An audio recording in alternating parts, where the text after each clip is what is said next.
मंडळी, आज आपण रात्रीच्या जेवणासाठी झटपट बनून तयार होणारी आणि शरीरासाठी खूपच पौष्टिक अशी रेसिपी बघणार आहोत.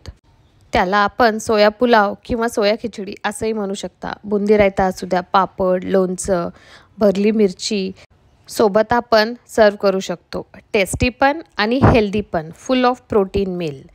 तर सर्वप्रथम मी 1 वाटी सोया चंक्स हे थोडे कोमट पाण्यामध्ये सोक करत ठेवले होते आणि सोबतच 1 वाटी बासमती तांदूळ घेतला होता.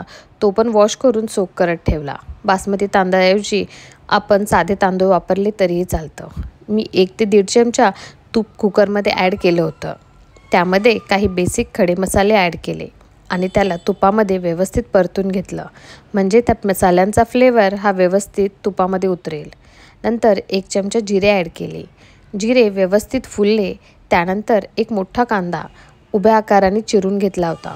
पुलावमध्ये रेग्युलरच्या ऐवजी असा उभा उभा चिरलेला कांदा जास्त छान लागतो आणि दिसतो पण छान.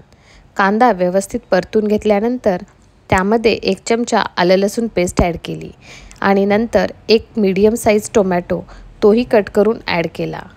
टोमॅटोमध्ये 1 चमचा मीठ ॲड केलं आणि सर्व मिश्रण व्यवस्थित परतून घेतलं. टोमॅटो छान सॉफ्ट झाला त्यामध्ये सोक केलेले आपले सोया चंक्स त्याच्यातलं पाणी निथळून तेही ॲड केले.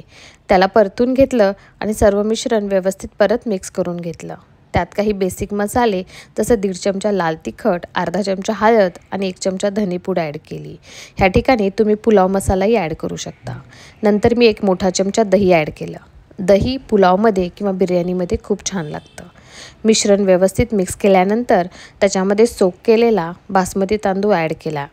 हा बासमती तांदूळ मिक्स करताना हळूवार हाताने मिक्स करायचा. खूप घाई केली मिक्स करायला तर तांदूळ हा तुटू शकतो. त्यामुळे त्याला हळूवार हाताने सर्व मिश्रण मिक्स करून घ्यायचं, परंतु लगेच पाणी ॲड नाही करायचं. 4 ते 5 मिनटं त्याला व्यवस्थित मिक्स केल्यानंतर तसंच राहू द्यायचं.